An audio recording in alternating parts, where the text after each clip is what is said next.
Baik, Siap, Bu, siap. boleh. Baik, kalau begitu silahkan kepada kelompok dua untuk memulai presentasinya.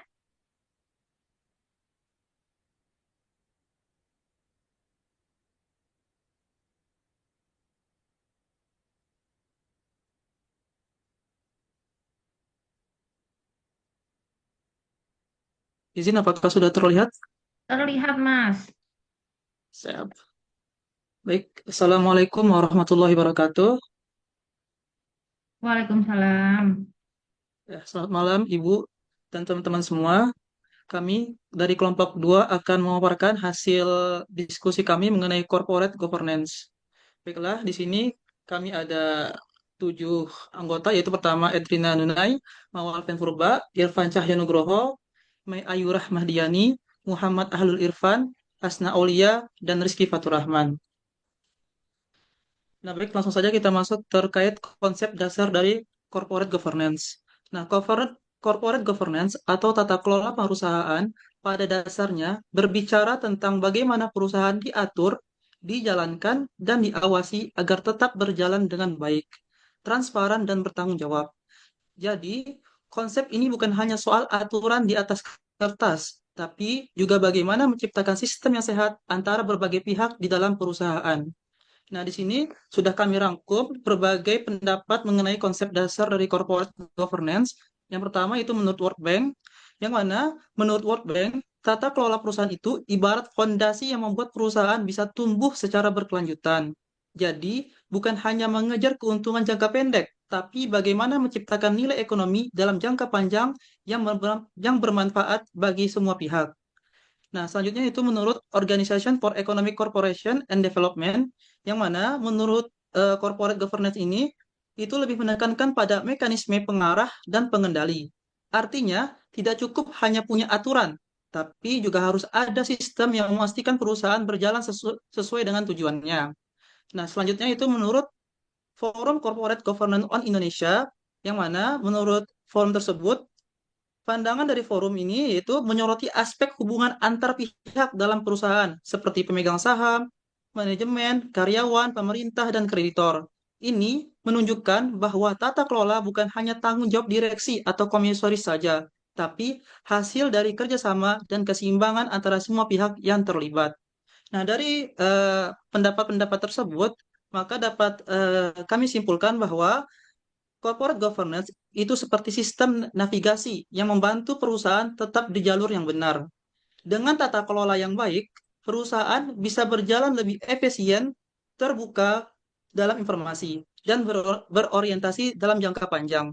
Nah, tujuan akhirnya adalah menciptakan nilai ekonomi yang adil dan berkelanjutan bagi semua pihak yang berkepentingan. Selanjutnya, mengenai prinsip-prinsip dari corporate governance, setelah kita memahami terkait konsep dasar dari corporate governance, sekarang kita masuk ke bagian yang lebih penting yaitu terkait prinsip dari corporate governance. Yang pertama itu terkait transparansi, yang mana transparansi itu artinya perusahaan harus terbuka terhadap informasi penting, seperti kondisi keuangan, keputusan strategis, dan kebijakan manajemen. Tujuannya supaya semua pemangku kepentingan, baik investor, karyawan, maupun masyarakat, bisa menilai kinerja perusahaan dengan jujur. Jadi, tidak ada yang ditutupi atau disembunyikan oleh perusahaan tersebut.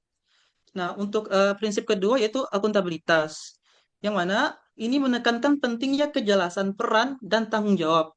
Jadi, setiap pihak di dalam perusahaan harus tahu apa tugasnya dan kepada siapa ia bertanggung jawab. Kalau ini berjalan baik, perusahaan akan punya sistem pengawasan dan pertanggungjawaban yang sehat.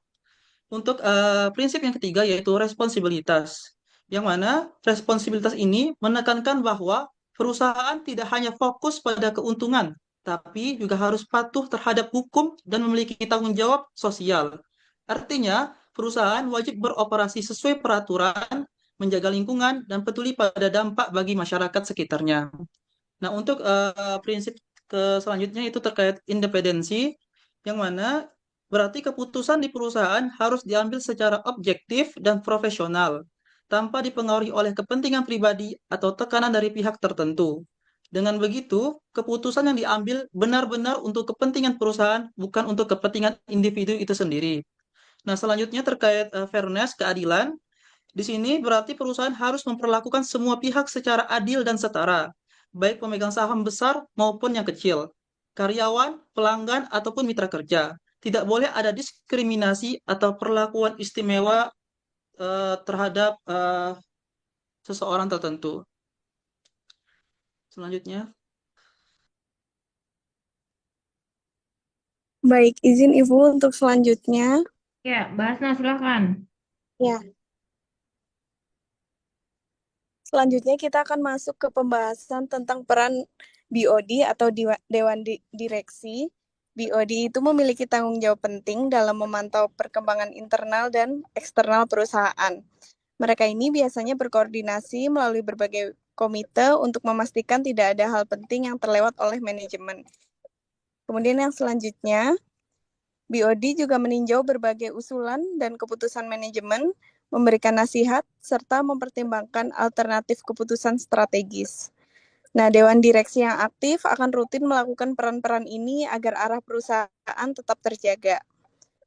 Tidak hanya itu, BOD juga berperan dalam menetapkan misi perusahaan serta menentukan pilihan strategis utama untuk jangka panjang.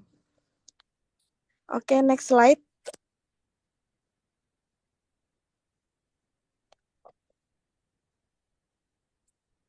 Rizky? Ya, sudah Bu. Oh, udah Kemudian jawab. berdasarkan Spencer Stuart International Study, ada beberapa tanggung jawab utama BOD. Yang pertama yaitu memastikan adanya kepemimpinan dewan yang efektif atau effective board leadership. Kemudian yang kedua, menetapkan strategi organisasi agar sejalan dengan tujuan perusahaan.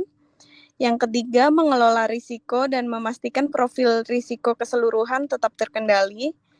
Yang keempat, melakukan perencanaan suksesi bagi dewan dan manajemen puncak agar keberlanjutan perusahaan terjamin. Dan yang terakhir yaitu menjaga keberlanjutan atau sustainability. Nah, jadi secara singkat, peran BOD adalah memastikan arah strategis perusahaan berjalan dengan baik, mengawasi kinerja perusahaan, menilai risiko, menjaga kepentingan pemegang saham, serta berpartisipasi aktif dalam evaluasi strategi perusahaan. Baik, untuk selanjutnya akan diteruskan oleh rekan saya. Terima kasih. Baik, selanjutnya yaitu mengenai board dalam strategi manajemen, di mana pengertian dari board ini sendiri adalah dewan direksi dan menilai strategi organisasi. Hal ini dilakukan untuk menjaga agar keputusan manajemen selaras dengan tujuan para pemangku kepentingan. Kemudian fungsi utama dari board itu ada tiga, yaitu kontrol, layanan, dan strategik. Di mana kontrol ini yaitu mereka mengawasi kinerja dan perilaku manajemen. Kemudian menjamin kepatuhan terhadap prinsip tata kelola atau governance. Untuk layanan sendiri, fungsi utama dari board ini adalah memberikan nasihat dan dukungan strategis kepada manajemen. Yang kedua, menjadi sumber jaringan dan reputasi. Kemudian untuk strategik sendiri, board ini berpartisipasi dalam perumusan visi, misi, dan strategi jangka panjang. Kemudian menyetujui keputusan strategis utama dari manajemen. Next. Selanjutnya, peran board dalam manajemen strategis. Yang pertama adalah formulasi, yaitu berperan dalam menyetujui visi, misi, dan strategi yang diajukan manajemen. Yang kedua adalah implementasi, di mana mereka memastikan sumber daya, struktur, dan kebijakan mendukung strategi yang dilakukan oleh manajemen. Kemudian untuk evaluasi dan kontrol, yaitu dengan memantau hasil strategi dan mengganti manajemen jika diperkirakan perlu untuk dilakukan. Kemudian struktur dari BOD ini, yang pertama adalah Inside Directors, di mana dia adalah bagian dari manajemen itu sendiri, misal CEO, CFO, atau COO. Kemudian outside atau independent directors, yaitu anggota eksternal yang objektif. Misalnya adalah para investor atau pihak eksekutif dari luar perusahaan. Kemudian untuk proporsi independen ini penting untuk menjaga good corporate governance ini tetap seimbang. Selanjutnya akan dilanjutkan oleh rekan saya. Baik, izin Ibu untuk selanjutnya. Selanjutnya akan dilanjutkan oleh rekan saya. Terima kasih. Baik, izin Ibu untuk selanjutnya. Selanjutnya akan dilanjutkan oleh rekan saya. Terima kasih. Baik, izin Ibu untuk selanjutnya. Selanjutnya akan dilanjutkan oleh rekan saya. Terima kasih. Mohon izin untuk meneruskan, Bu. Untuk yang Ya, selanjutnya adalah teori agensi. Jensen, Jensen dan McLean pada tahun 1976 menyatakan bahwa hubungan keagenan adalah sebuah kontrak panjang atau agen dengan pemegang saham atau prinsipal. Jadi kedua belah pihak terkait kontrak yang menyatakan hak dan kewajiban masing-masing. Prinsipal menyediakan fasilitas dan dana untuk menjalankan sebuah perusahaan, sedangkan agen ini mempunyai kewajiban untuk mengelola apa yang sudah ditugaskan oleh para pemegang saham kepadanya. Untuk kepentingan tersebut, prinsipal akan memperoleh hasil berupa pembagian laba, sedangkan agen memperoleh gaji, bonus, dan berbagai kompensasi lainnya. Hubungan keagenan tersebut terkadang menimbulkan masalah antara manajer dan pemegang saham. Maka dari itu, harus terdapat kontrak yang tepat untuk menyelaraskan kepentingan prinsipal dan agen. Selanjutnya, menurut Scott pada tahun 2000, terdapat dua macam asimetri informasi, yaitu adverse selection, yaitu bahwa para manajer serta orang-orang dalam lainnya biasanya mengetahui lebih banyak tentang keadaan dan prospek perusahaan dibanding investor pihak luar, dan fakta yang mungkin dapat mempengaruhi keputusan yang akan diambil oleh pemegang saham tersebut tidak disampaikan informasinya kepada pemegang saham. Moral hazard, yaitu bahwa kegiatan yang dilakukan oleh seorang manajer tidak seluruhnya diketahui oleh pemegang saham maupun pemberi pinjaman, sehingga manajer dapat melakukan tindakan di luar pengetahuan pemegang saham yang melanggar kontrak dan sebenarnya secara etika atau norma mungkin tidak dilakukan. Next. Selanjutnya ada teori stewardship, yaitu menurut Donaldson dan Davis, teori stewardship adalah teori yang menggambarkan situasi di mana para manajer tidaklah termotivasi oleh tujuan-tujuan individu, tetapi lebih ditujukan pada sasaran hasil utama mereka untuk kepentingan organisasi. Sehingga teori ini mempunyai dasar psikologi dan sosiologi yang telah dirancang di mana para eksekutif sebagai steward termotivasi untuk bertindak sesuai keinginan prinsipal. Selain itu, perilaku steward tidak akan meninggalkan organisasinya sebab steward berusaha mencapai sasaran organisasinya. Nah, teori stewardship dapat diterapkan pada penelitian akuntansi organisasi sektor publik seperti organisasi pemerintahan, Morgan tahun 96, Van Silke tahun 2006, dan Thornton tahun 2009, dan non-profit lainnya. Yang sejak awal perkembangannya, akuntansi organisasi sektor publik telah dipersiapkan untuk memenuhi kebutuhan informasi bagi hubungan antara stewards dan dengan prinsipal. Teori stewardship menggambarkan situasi di mana manajemen tidaklah termotivasi oleh tujuan-tujuan individu, tetapi lebih ditujukan pada sasaran hasil utama mereka untuk kepentingan organisasi. Teori tersebut mengasumsikan adanya hubungan yang kuat antara kepuasan dan kesuksesan organisasi. Di sini ada tabel untuk perbandingan teori agensi dan stewardship, yaitu pada aspek pandangan terhadap manajer, yaitu kalau teori agensi ini, manajer sebagai agen yang kemungkinan bersifat oportunistik. Dan teori stewardship, manajer sebagai steward yang selaras dengan visi organisasi. Motif utamanya yaitu motif ekstrinsik atau bonus atau jabatan itu untuk teori agensi, dan motivasi intrinsik, tanggung jawab, identifikasi organisasi ini untuk teori stewardship.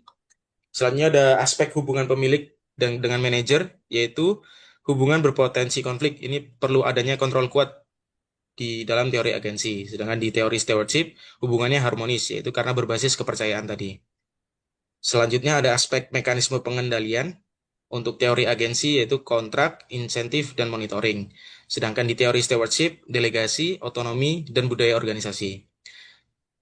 Untuk selanjutnya aspek teori agensi dan teori stewardship ini cocok diterapkan di perusahaan besar dengan pemegang saham banyak dengan risiko yang tinggi. Ini untuk teori agensi, dan sedangkan teori stewardship itu organisasi dengan budaya kuat, usaha keluarga, dan usaha yang non-profit.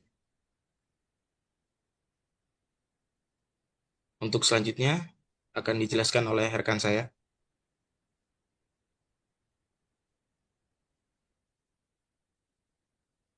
Baik, sebelumnya Ibu mohon maaf saya izin off cam karena jaringan saya nge-lag banget, Bu. boleh, Mbak Rima, silahkan. Oke, jadi di bagian ini ngejelasin tentang gimana Dewan Direksi bekerja dan membagi kewenangan dengan manajemen. Dewan Direksi biasanya terdiri dari dua tipe. Ada direktur internal, yaitu orang dalam perusahaan seperti CEO atau CFO yang tahu kondisi operasional. Lalu yang kedua itu ada direktur eksternal, yaitu orang dari luar perusahaan yang lebih independen dan bisa menjaga objektivitas. Lalu ada ciri dewan modern, yaitu mayoritas anggotanya itu berasal dari luar jumlahnya tidak terlalu banyak, bisa sekitar 10 sampai 12 orang, dan fokusnya itu ke profesionalisme. Lalu ada tugas atau tanggung jawab utama Dewan, yaitu memantau atau memonitor kinerja perusahaan dan perilaku manajemen, lalu mengevaluasi dan memengaruhi keputusan strategis, lalu menginisiasi dan menentukan arah, strategi, serta misi perusahaan. Boleh di next.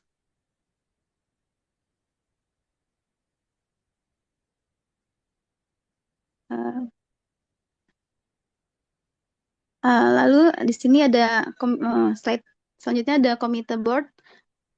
Di slide ini kita ngebahas komite-komite di bawah Dewan Direksi. Jadi sebagian besar pekerjaan Dewan dilakukan lewat beberapa komite dengan tugas yang berbeda-beda.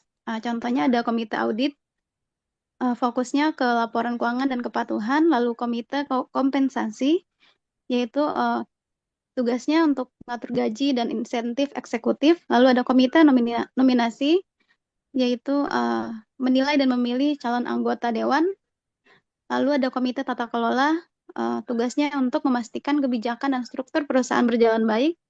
Lalu ada komite opsi saham,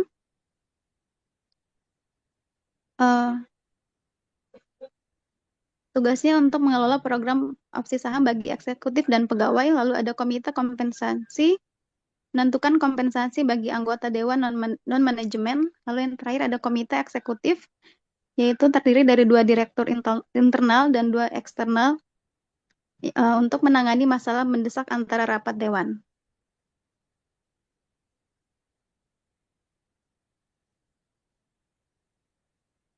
Ya, Baik, bisa selanjutnya akan dilanjutkan. dijelasin Ya, oleh Ya. siapa, Mbak? Sorry.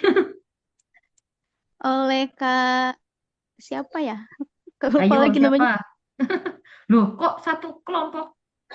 Lupa namanya. Ayo, siapa ayo? Ya, selanjutnya siapa yang akan memaparkan setelah Mbak Edrima? Terima kasih ya, Izin Mbak. melanjutkan untuk paparan, Ibu. Oh, Mas Irfan. Oke, selanjutnya Mas Irfan, silahkan. Ya. Baik. Berikutnya saya akan menyampaikan terkait isu-isu khusus dan contoh kasus dalam corporate government. Jadi seperti yang disampaikan oleh kelompok sebelumnya, meskipun dalam teorinya kita melaksanakan dan menyelenggarakan organisasi atau perusahaan, seringkali kita bisa menemukan berbagai macam kendala dan isu-isu khusus terutama dalam konteks tata kelola di suatu perusahaan. Dari beberapa masalah yang dihadapi, baik meliputi masalah internal, masalah eksternal, kemudian terkait tentang struktural, terdapat 3 masalah utama yang saya jadikan sorotan utama, karena akan memberikan pengaruh yang signifikan bagi keberlangsungan perusahaan. Yang pertama yakni korupsi, kolusi, dan nepotisme.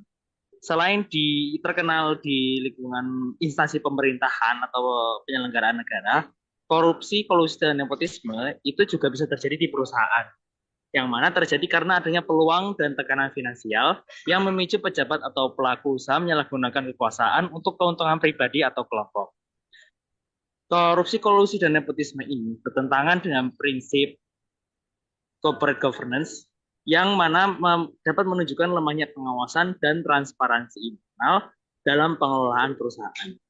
Indikasi memiliki dinasti politik yang menggaransi praktik-praktik seperti nepotisme seperti ini dapat memperlemah resiliensi perusahaan dan bahkan membuat perusahaan menjadi mudah gulung tikar di masa depan. Berikutnya, yang kedua, budaya yang kurang mendukung transparansi dan akuntabilitas. Ditandai dengan kurangnya komunikasi terbuka, ketidakjujuran dalam pelaporan dan evaluasi, serta minimnya mekanisme kontrol internal yang efektif. Jadi di sini budaya dan praktik bisnis yang kurang mendukung transparansi dan akuntabilitas itu biasanya ditandai dengan kurangnya komunikasi terbuka, tidak jujur dalam pelaporan dan evaluasi, serta minimnya mekanisme kontrol internal yang efektif.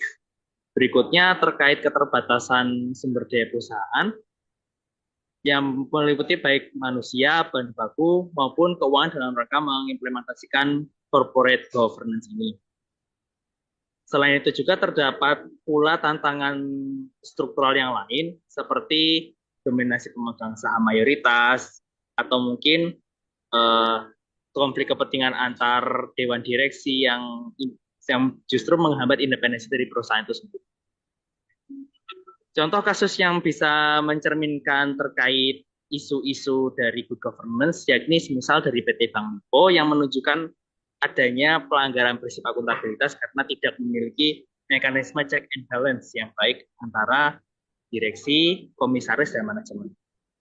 Dalam kasus ini terdapat 2 laporan keuangan yang tidak diaudit, menandakan lemahnya peran dari komite audit tersebut dalam memastikan transparansi dan akuntabilitas laporan keuangan. Kasus yang tersebut juga banyak terjadi pada saat Krismon dulu di tahun 1998, di mana karena standar hukum kita lemah, yang menyebabkan audit, pengawasan itu jadi semakin parah dan justru berdampak parah juga bagi krisis tersebut yang membuat ekonomi kolaps pada saat itu. Isu-isu tersebut menekankan pentingnya prinsip untuk good governance sendiri karena akan melibatkan kinerja yang baik serta mencegah untuk berbagai risiko seperti manipulasi laporan keuangan, pengabaian hak pemegang saham yang kecil yang minoritas, serta praktik-praktik bisnis yang tidak transparan dan korupsi. Mungkin boleh dilanjut, Kak? Di sini, Bu. Ya, Baik. silakan Berikutnya dilanjutkan. Berikutnya saya akan menyampaikan terkait regulasi dan tren governance modern di masa kini. Yang pertama mulai dari regulasinya. Regulasi sendiri adalah kumpulan aturan untuk mengarahkan dan mengendalikan suatu organisasi untuk tetap menjaga akuntabilitas, serta keadilan dan tanggung jawab, serta pengelolaan risiko yang baik bagi seluruh pemangku kepentingan. Jadi intinya regulasi ini memastikan bahwa perusahaan dapat dikelola dengan transparan, akuntabel, berkeadilan, serta dengan pengelolaan risiko yang baik agar nanti berbagai pemangku kepentingan seperti pelanggan, manajemen, karyawan, pemegang saham itu masih tetap terjaga.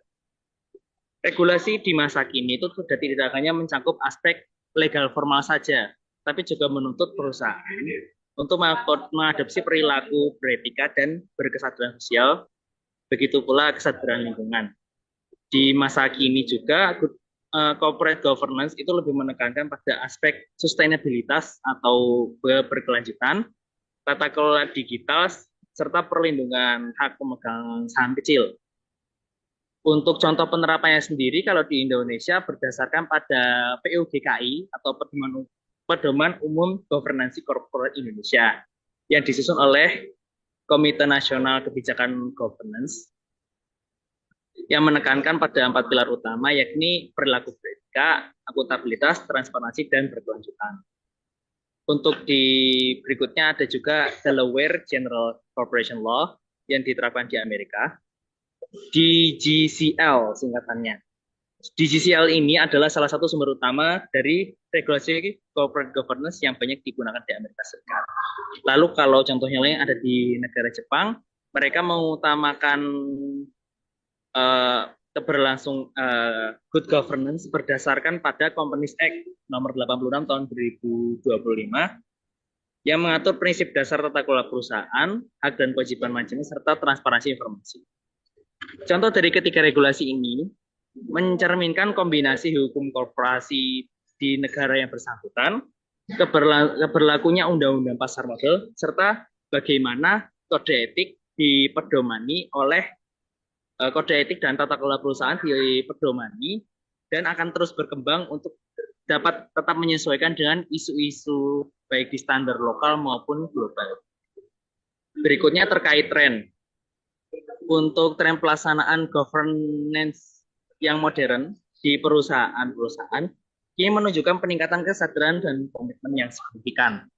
Di Indonesia sendiri, sejak reformasi tata kelola pada pasca era Krismon tahun 1998, implementasi corporate governance yang baik menjadi fokus utama untuk dapat memperbaiki kualitas pengelolaan perusahaan dan mencegah risiko krisis keuangan dan reputasi. Misalnya dalam beberapa tahun terakhir, di Indonesia sendiri secara aktif mengadopsi prinsip-prinsip seperti transparansi, independensi, dan kewajaran. Misalnya yang terkenal ada Bank Syariah Nasional, kan dulu ada beberapa macam, ada Mandiri Syariah, terus BNI Syariah yang kemudian menjadi satu menjadi Bank Syariah Indonesia BSI. BSI ini terus senantiasa meningkatkan skor. Kalau di corporate governance sekarang ada namanya GCG atau Good Corporate Governance. Itu nanti ada skor evaluasinya, dan perusahaan-perusahaan sekarang berusaha untuk terus meningkatkan skor evaluasi dari Good Corporate Governance-nya itu agar dapat menerima penghargaan serta dapat memperoleh apresiasi yang terbaik. Terdapat pula diadakan forum inisiatif seperti Taspen GRC Insight Forum 2025 yang menekankan integrasi aspek lingkungan, sosial, tata kelola risiko, dan kepatuhan dalam manajemen, serta memperkuat nilai-nilai keberlanjutan dan integritas dari bisnis.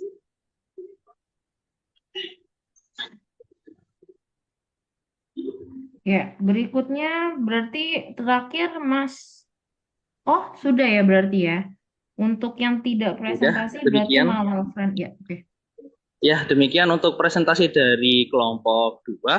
Untuk kemudian sesi pertanyaan akan dibuka sebanyak 3 pertanyaan, mungkin Bu, atau terlalu banyak? Boleh, 3. Kita masih ada waktu 40 menit, 30 menit Oh, iya. lah.